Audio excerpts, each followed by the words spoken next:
Here's something nobody talks about. You wake up in a decent mood, the coffee's good, the morning feels okay, and then one text, one comment from a coworker, one notification, one look from someone across the room, and just like that, the whole day collapses. Not because something terrible happened, but because something small happened, and your mind grabbed onto it, turned it over and over, and before you even realized it, you were gone. Somewhere in your head, replaying it, building a case, feeling your chest tighten. Sound familiar? Here's what's wild about that. The thing that wrecked your day probably lasted 30 seconds, but the damage, that lasted hours. And if you've ever caught yourself at 2 in the morning, still thinking about something someone said to you at 10 a.m., this video is for you. Because what I'm going to share with you today is not motivation. It's not a pep talk. It's not another list of think positive advice that evaporates the second life gets hard. It's a system, a mental operating system, built and tested by people who survived things that would have destroyed most of us. People who faced exile, chains, public humiliation, war, betrayal, and who came out the other side not just intact, but clear. Stay with me to the end. Something is going to shift. I want to be upfront with you about something. If you came here looking for a quote to screenshot, a line that makes you feel good for 5 minutes, and then forget, this might not be the right video.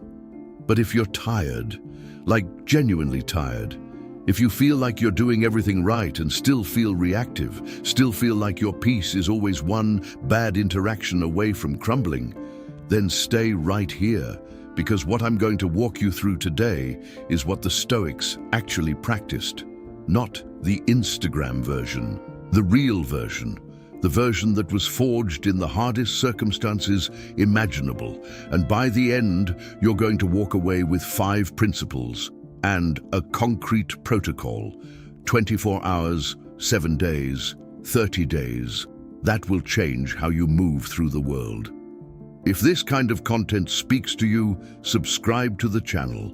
We use Stoicism here as an actual tool, not a philosophy class, not a highlight reel, a tool for living better in real, messy, modern life. Let's get into it.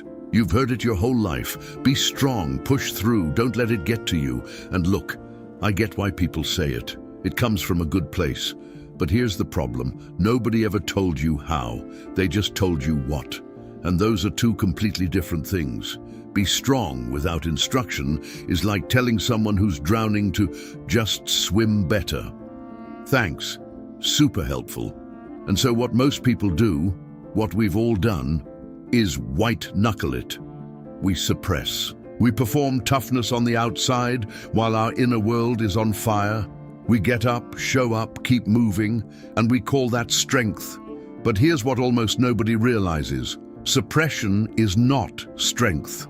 It's just delayed collapse, and the bill always comes due. The Stoics understood something fundamentally different about mental resilience.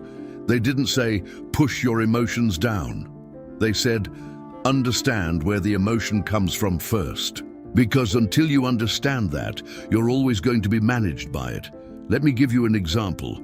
Marcus Aurelius was Emperor of Rome, the most powerful man on earth. And here's what he wrote. To himself, in a private journal he never intended anyone to read. He wrote about waking up in the morning and not wanting to get out of bed, about people who frustrated him, about days when everything felt hollow and meaningless. This was Marcus Aurelius, commander, philosopher, emperor, and he was struggling with the same internal battles you and I struggle with. The difference wasn't that he didn't feel those things. The difference was that he had a framework for them, a way of seeing, a system, and that system is what we're going to build today. Here's the real problem, and it's uncomfortable, so stay with me. You are not breaking down because your life is too hard. You are breaking down because somewhere along the way, you handed over control of your mental state to other people, to outcomes you can't guarantee, to what other people think of you, to the behavior of people who will never, ever behave the way you need them to. Think about that. Think about how much of your peace right now depends on someone else doing the right thing, on your boss respecting you, on your partner acknowledging what you did, on the internet validating your work, on life being fair. And when those things don't happen, and they often don't, you pay the price, not them, you. The Stoics had a name for this. They called it the source of all suffering, giving external things the power to determine your internal state. Epictetus, who was a slave, by the way, literally enslaved, could not choose where he lived, what he did, whether he was sold or freed, said something that still cuts through every excuse I've ever heard. He said, "Men are disturbed not by the things that happen, but by the opinions about the things." Not the event, the interpretation. Your coworker didn't ruin your day. Your story about what their words meant that ruined your day. The traffic didn't ruin your morning.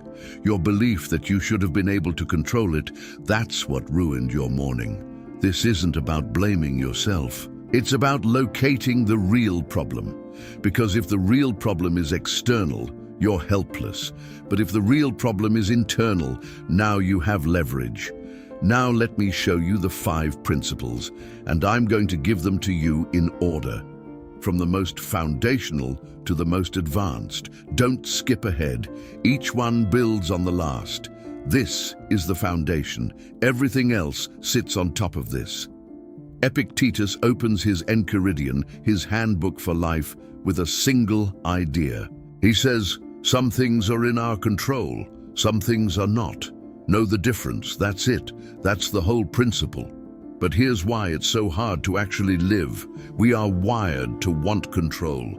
Evolution built us that way. Uncertainty feels like a threat. So we try to manage everything, other people's feelings, our reputation, the future, outcomes we have zero power over, and we suffer every single time those things don't cooperate, which is always. Here's an analogy I want you to sit with. Imagine you're a sailor. You can control what you do with the sails. You can control the direction of the rudder. You can control whether you're awake and paying attention. You cannot control the wind. You cannot control the weather. You cannot control the sea. Now, what happens to the sailor who spends all his energy trying to stop the wind? He drowns, exhausted and useless. And what happens to the sailor who learns to work with the wind? He gets where he's going. Most of us are spending enormous amounts of energy trying to stop the wind. Let me make this concrete. What is actually in your control? Your effort, your attention, your words, before you speak them, your values, your choices in this moment. What is not in your control?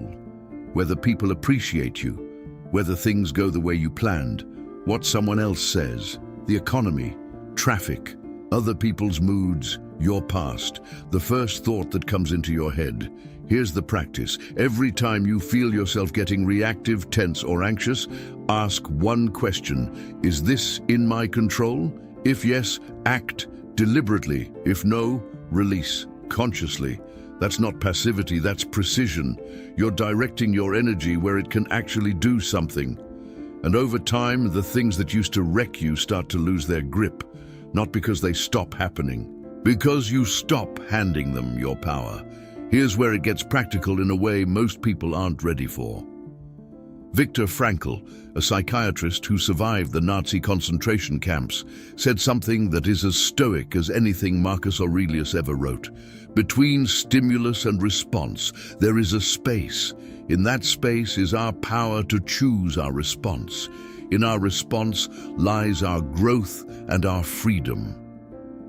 That space. That's what the Stoics trained for. Because here's the truth about reactive behavior.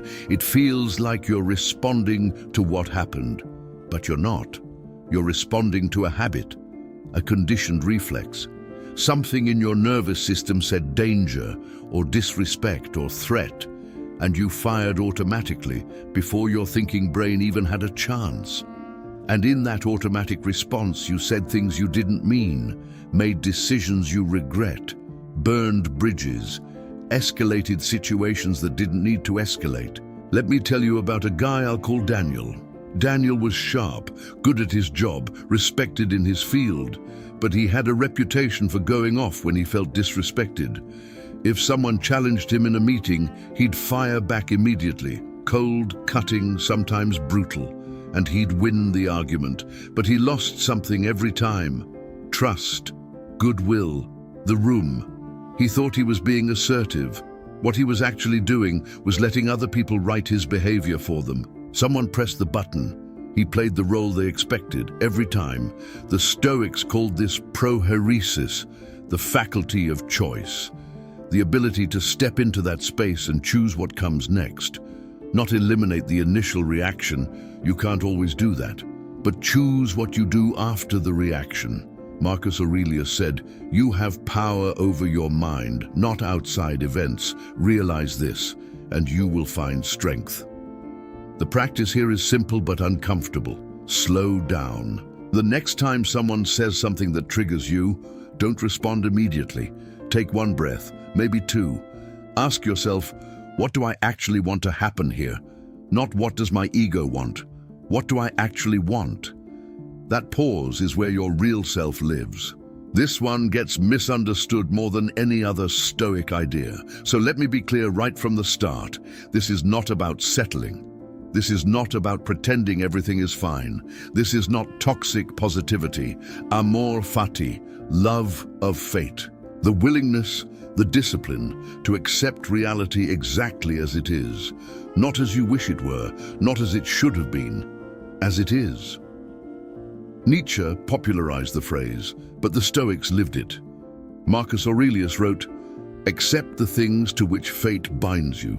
And Seneca said something even more direct, "The willing are led by fate, the unwilling are dragged." Here's what that means in your life. You got passed over for the promotion. You can spend 6 months bitter, resentful, stewing in what should have happened. And that bitterness will poison your work, your relationships, and your sleep. Or you can accept it, not celebrate it, not pretend it doesn't sting. Accept it. Look at it clearly. Ask, what does this actually give me? And then move. The Stoics believed that resistance to reality doesn't change reality. It just adds suffering on top of the thing that already happened. Think about it, like water. If you're trying to fight the river, arms out, pushing against the current, you exhaust yourself and go nowhere. But if you accept the current and move with it intelligently, you can actually get somewhere. Acceptance is not defeat. Acceptance is the beginning of effective action. There's a story about Epictetus. One day his owner, when he was still enslaved, twisted his leg as a demonstration of power. A warning. Epictetus reportedly said quietly, "You're going to break it." The owner broke it. Epictetus said, "Did I not tell you?" No panic, no rage spiral, no descent into victimhood. He stated the fact. He accepted the reality, and he moved forward without letting the man's cruelty reach inside him. That is not weakness. That is terrifying strength. What in your life are you currently fighting instead of accepting? What reality have you been refusing to look at? Because looking at it would mean you'd have to change something. That's the question. Sit with it. I know. Stay with me. This isn't dark. It's actually the most liberating idea on this list. The Stoics practiced what they called memento mori, a daily reminder that life is finite, not as a morbid exercise, as a calibration tool. Because here's what happens when you forget you're going to die. You waste your time on things that don't matter. You spend energy on grudges you'll never resolve. You delay the conversations you know you need to have. You let days slip by in low-grade irritation and distraction, as if you have unlimited days to spend. You don't. Neither do I. Marcus Aurelius, Emperor of Rome, surrounded by wealth and power, wrote to himself, "Do not act as if you had 10,000 years to live. The hour is always here. While you have it, while you still can, make yourself good." Here's how this applies to this week. The co-worker who annoyed you, 5 years from now, will you remember what they said? Will it matter? The argument you're holding on to, on your deathbed, will it feel worth the energy you gave it? The thing you've been meaning to do, the call you've been avoiding, the life you've been deferring until conditions are perfect, how much longer are you going to wait? Memento Mori isn't about fear, it's about urgency. It's the reminder that your time is real, limited, and being spent whether you're conscious of it or not. The Stoics believed this was a feature, not a bug. Awareness of death is what makes now precious. Think about the last time you were truly, unreservedly present, not worrying about the future, not rehashing the past, just here, doing something that mattered. That feeling, that's what Memento Mori points you toward. Every day, this is the deepest one. And it's also the most countercultural thing I'll say today. The Stoics believed, with total conviction, that the only true good is virtue. The only true evil is a failure of virtue. And everything else, wealth, reputation, health, pleasure, praise, is what they called preferred indifference. Nice to have. Not worth your soul. I want to take a second with that because I know it sounds extreme. We live in a world that has inverted this completely. We're told that success is the goal. Status, money, followers, validation, and that virtue, honesty, integrity, courage, discipline, is a means to that end, a strategy for getting what we really want. The Stoics said the opposite. Virtue is the end. The rest is noise. Why does this matter practically? Because it gives you an anchor. When someone lies about you and it damages your reputation, the Stoics say, did you act with integrity? Then you have not lost anything of value. Your reputation changed in someone else's mind. Your character is intact. That's what's real. When you lose money, did you earn it honestly? Did you use it wisely? Then the loss is survivable. What you did with how you got it, that's yours forever. When you're in a situation where someone wants you to compromise your values for a short-term gain, the Stoic answer is clear. No amount of gain is worth what you lose when you betray yourself. Marcus Aurelius wrote, confine yourself to the present, not next quarter. Not the deal on the table, this moment. And in this moment, what is the virtuous act? That question, asked consistently over time, is a compass. And people who have a compass don't get lost, even when the terrain is hard. Okay, now I want to give you something concrete, because everything I've talked about so far can still stay theoretical if you don't translate it into behavior. So here's a protocol, 3 phases, each one builds on the last. Phase 1, 24 hours, the awareness layer. For the next 24 hours, your only job is to notice. Every time you feel reactive, frustrated, anxious, offended, irritated, stop. Don't act, don't suppress. Just pause and ask, what just happened? And is this thing actually in my control? You're not trying to change anything yet. You're just watching your own mind. Like a scientist watching a subject, no judgment, just data. Write down 3 things before you go to sleep. 1 moment where something external controlled your internal state. What story you told yourself about it. What was actually in your control that you might have exercised differently. That's it. Day 1. Phase 2. 7 days, the response training. Over the next 7 days, you practice the pause. Every time you get the urge to react, to fire back, to defend, to escalate, give yourself a 10-second gap before responding. Not always, not in every situation, but in the ones that matter. During that 10 seconds, ask, what do I actually want to happen here? And what response moves me toward that? Also, every morning, spend 2 minutes on this. Think about what's ahead. The meetings, the interactions, the tasks. Ask yourself, what is actually in my control today? What am I going to let go of? This is called premeditatio malorum, the premeditation of adversity.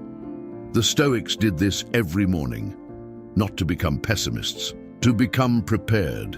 And every night, one question: did I act according to my values today? Not perfectly, not without failure, but generally, were you the person you want to be? That's week 1. Phase 3, 30 days, the identity shift.